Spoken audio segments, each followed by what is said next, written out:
It's 4 a.m., around early winter. It's cold outside, but there's no snow on the ground yet. I'm going into work early today. I've driven about 15 minutes and noticed my gas tank is low. No big deal. I got plenty of time. I see a well-lit gas station with 3 or 4 cars at pumps, so I pull in. There's a man hanging out next to a beat-up old full-size van next to the store, just hanging out. I'm a little weary of him as I pull in because these types will usually roam gas stations a lot, telling their sob story to whoever they meet, which leads to the inevitable, the request for money. I glance at him as I drive past, but I don't think he sees me. Park next to a pump, get out of my car, and am greeted by hip-hop music blasting over the overhead speakers at what must be close if not full volume. There's one employee working in the station, so he must be taking advantage of his lack of supervision. I prepay at the pump and place it into my car. Right before I squeeze the trigger, I hear a man's voice cutting over the music. I look towards the station, and I see the man who was loitering approaching me. I don't understand what he's trying to say, so I beckon him closer, second-guessing myself the entire time. Here I was, beckoning what's likely to be some panhandler over to me. He gets close enough to where I can hear him. He's asking me if I have jumper cables, which initially is a relief to hear. Parking lot beggars don't start with that. Clearly he's not asking for money. He genuinely needs help. A problem solved, and a pretty common one too. Who hasn't had a car battery die in them at the worst possible time? I tell him I unfortunately do not have any jumper cables, which was true. I had just started driving this car and hadn't had a chance to put them in the trunk yet.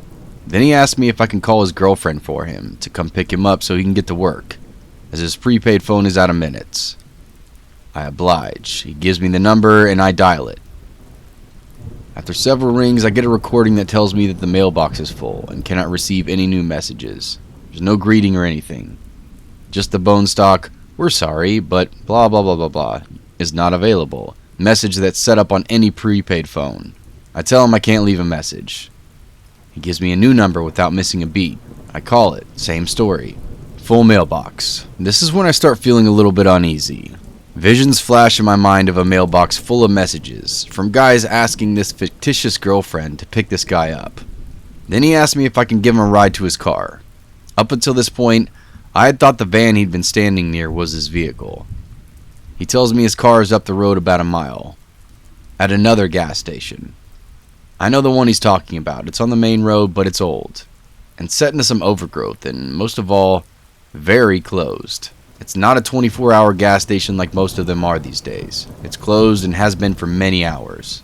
He tells me he left his car at that gas station, borrowed a bicycle, and rode down to this station to look for help. Things really just aren't adding up. Why would his car be at a gas station that wasn't open? Who is lending out bicycles in the middle of the night, in early winter at that?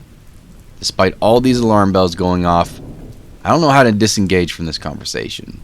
Stupidly, I agree to take him to his car. He's thankful, and he says he's going to take the bike into the station so the owner can retrieve it there without it getting stolen in the meantime. The second he turns his back on me, I pull the nozzle out of my car and put it in the pump. I run to my driver's side, open up the door, and get in the car and start it.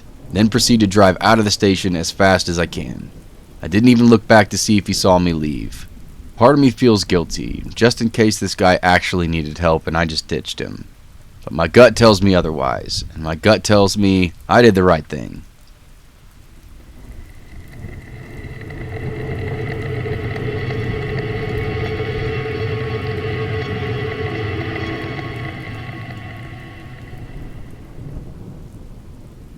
I'm a housewife, so I've got a pretty open schedule. Close friend needs a ride home from his late shift at a factory. So I set up my day to do some late night gym, then swing by and get him home. This is around 2 a.m. Last night he asked to stop at a gas station to pick up some smokes, and why not? So we stop, and of course it's extra dark outside. We go in, and the friendly attendant had to do some mopping and rang us up. So we're just getting back in the car. Now, I've been looking around a lot more lately, and thank God I did. I threw in the locks and started my car real fast, and my buddy's like, "What's wrong?" I saw some strange man come running up to my passenger window, tapping and holding up 2 cards and asking for help and service. My friend is trying to communicate, and I silently make them stop while adjusting my shifting gear and looking very serious. I was preparing to run this fool over because shit felt funky as hell. Anyway, he clearly didn't need help because he got into some SUV that came out of nowhere and then drove away. No idea what the fuck he was trying to buy or sell. But honestly, I really don't care. He was obviously trying to ploy us in some way. I'm definitely not into that. Keep your eyes peeled, folks.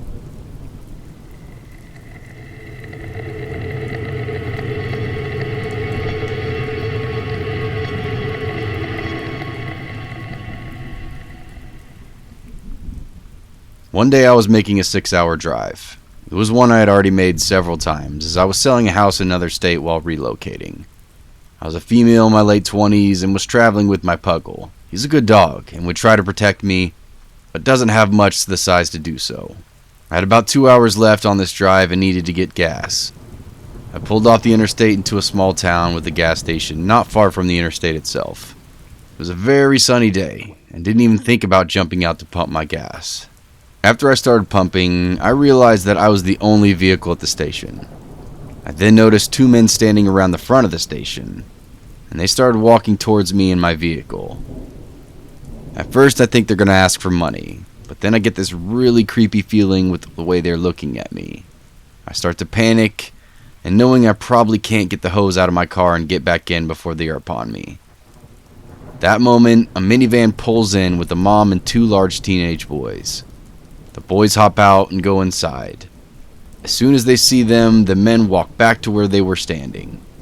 Now I know they didn't just want money. I get back in my car and call my then boyfriend, now husband, and tell them the story as I'm a bit shaken up. He gets the location and calls the local police.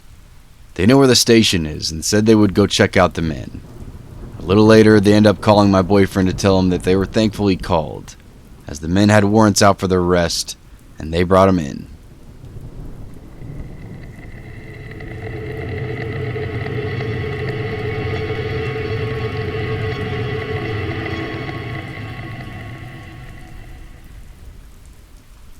Went to the gas station down by my house. I go there daily. It was myself and my partner. We drove over there with our 2 small wiener dogs. One is 5 years old, always alert and a barker. The other is 11 weeks and very friendly. Once we got there, we parked at the pumps. My boyfriend asked what I wanted and went inside. After a couple of minutes, a man walked out from the station and went to his gold-colored Malibu, parked at the next pump beside me. I was holding my phone, pretending not to be looking. I do this often, I don't like people. And my older dog was in the driver window waiting. She was not barking or growling. This guy approaches the window, but still at a distance, and says, "Oh, she's cute. Can I pet her?" I replied with, "I don't know. She usually doesn't like people, but you can try." He reached down towards her. Window was half down. My older dog jumped back in the back seat and began barking, which again is normal behavior for him. He then leans into the car halfway and takes her out of my hands. I was trying to keep a grip and didn't want to hurt my dog, so I let go as my boyfriend was finishing up in the gas station. Kind of busy, but I can see him through the window. My puppy begins to screech as soon as he touches her and my hands leave her.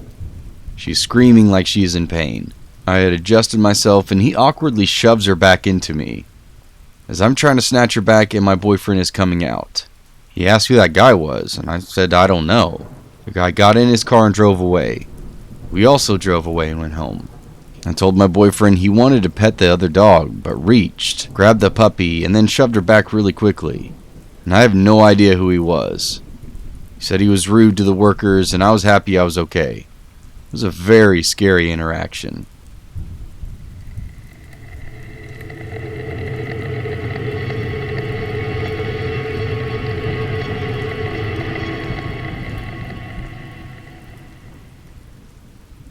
I just read another story about a creepy encounter at the gas station, and it reminded me of my own experience. I was 22 at the time, and sometimes would pick up my then boyfriend from work on my days off. He got off around 11 p.m. I didn't notice how empty on gas I was, so I stopped at the gas station close to his work. Gas station was on a pretty busy corner of 2 main streets, so I figured it would be okay. There was only 6 gas stations there, and a car with no one inside parked on the furthest station. I parked on the opposite side, furthest station from that car. While I was waiting for my gas to fill up, I saw from the corner of my eye a huge figure walk over from the bus stop that was in front of the gas station. Thought it was strange, but just kept waiting. It seemed like he was walking in my direction, but pretended not to notice. Eventually, he came right up to me and stared at me for maybe 10 seconds, and then asked if I could fill up his gas tank. He was 6 foot something and just towered over me, as I was only 5'2". He was maybe 2 feet away from me. I got super nervous and kept glancing at the front door of the convenience store, but just didn't have enough view of the cashier in there and couldn't think of any excuse at the time. And my gas was almost done at like $20, so I told him I really didn't have much money. He said, "Not even $5? I said, "Okay, I can do that." Walked over to his car and put in my card and filled up his gas to exactly $5. The whole time he's just staring at me expressionless. But I didn't make eye contact with him the entire time. He didn't say anything to me when I finished, and I just sped walked to my car and drove away. He just stood there watching me until I left. I know it could have been way worse. Now I definitely don't go places at night, specifically gas stations or grocery stores.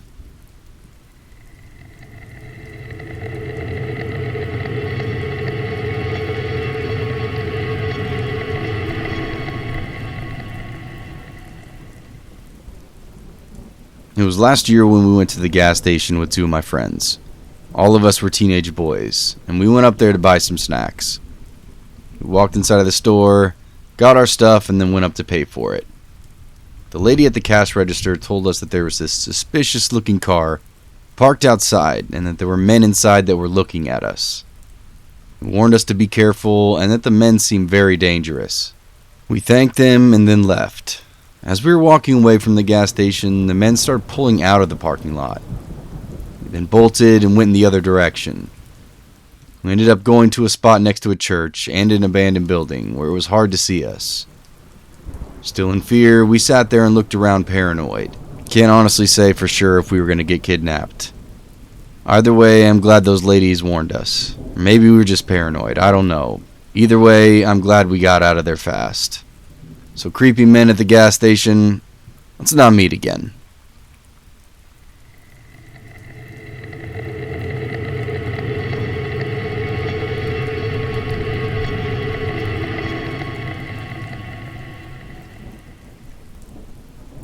So this happened 12 years ago when I was 16.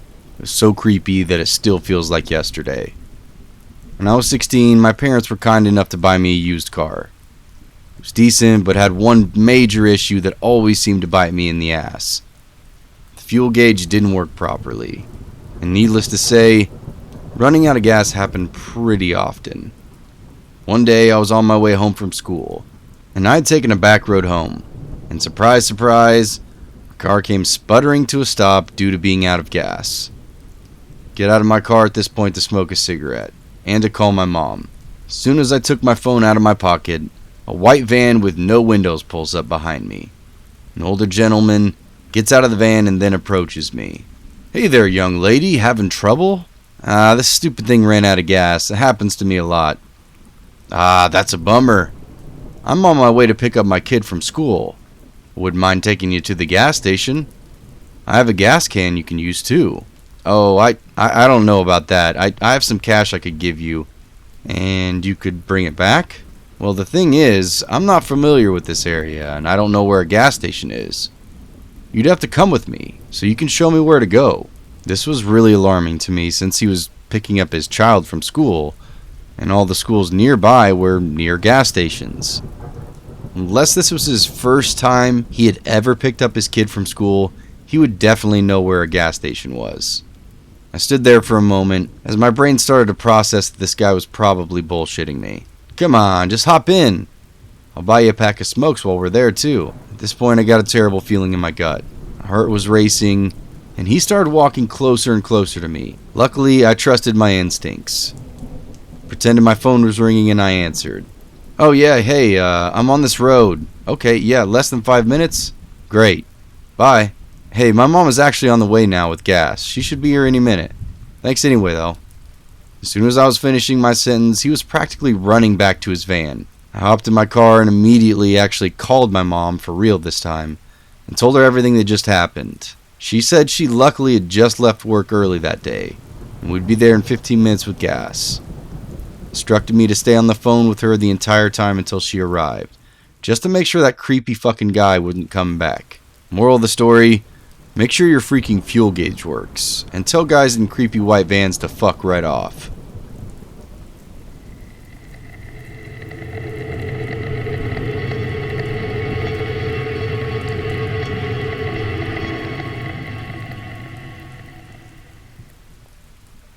Me and my girlfriend were in a city in Texas off the highway, and we stopped at a tiny gas station to get beer and chips and stuff. For some reason, when we pulled in, I felt the need to actually say, I actually think I need to come in with you. This was weird, because I usually just stay in the car when we go places like this.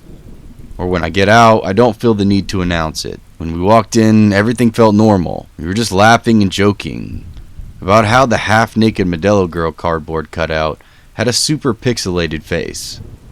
We started looking at beer, and I was just being really indecisive, but I could tell that we were both getting really sketched out. So I just grabbed 2 coconut margarita type drinks without really thinking about it and rushed to the counter thinking we just needed to get out of here. There's a growing, overwhelming feeling of being watched. It's just like pure malice. I haven't felt it before, and I can't really describe it any other way.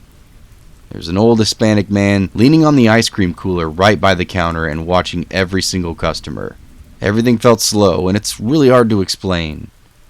When I put my stuff on the counter, the man started smiling at us really wide and talking in a very strange manner, like he was trying way too hard to be charming or personable.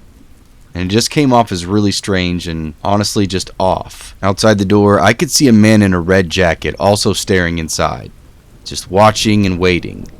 They were definitely waiting. Cannot begin to explain the overwhelming feeling of dread that we both had. We didn't talk about it until we were driving out of that parking lot, and the man in the red jacket was still circling the building, watching the car drive off. The city we were in has a reputation for having a lot of human trafficking victims coming in and out. And honestly, I think that they were waiting for the perfect victim to take. I honestly think if I hadn't got in with my girlfriend, she would have been taken, or I would have been taken from the car itself. Never have I ever had that intense looming feeling of doom and paranoia, ever. It seems very mundane, but it was definitely a very close call. We kept discussing it the rest of the night, and how lucky we were that we went in together, and got out as quick as we did.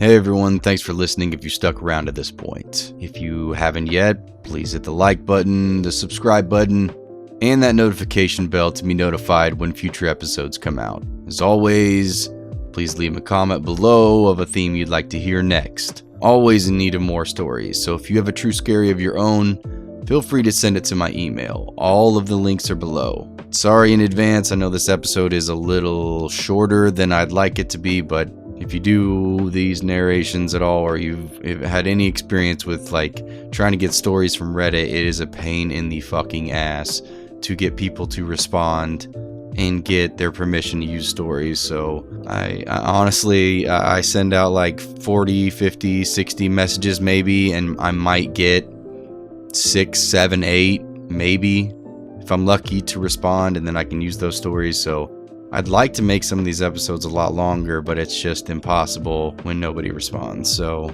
oh well, what can you do, right? Thank you all so much for the support, as I know I'm a very, very new channel and new to the narration scene in general. So anything and everything that you guys do for me, like just a like, a comment, you know, and some kind words in the comment section, it truly means a lot. So I really, really, truly appreciate you guys, and I can't emphasize that enough. So if you enjoy what you hear, please share it with your friends and family so that they might, you know, listen and enjoy as well. And I'll see you guys in the next one. Cheers.